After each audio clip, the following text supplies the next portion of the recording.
All right, what is up everyone? In this video, I'm going to show you guys how to add a gradient background to Canva. So I'm now at my projects page and I'm just going to create a new design and I'm going to make it a YouTube thumbnail. And all we're going to want to do is we are going to look at the left side of the screen here, follow my mouse and click background. And on background, we can just search gradient here. And a bunch of different gradients are going to pop up. We're going to find one that looks good to us. Let's say this one here, it looks kind of cool. And now that is added to the background. And we can rotate it and we can crop it any way that we want and add it that way.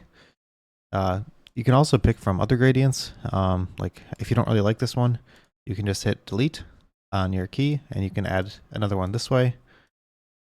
Hit done. And what we can do is we can click edit and kind of choose different colors here.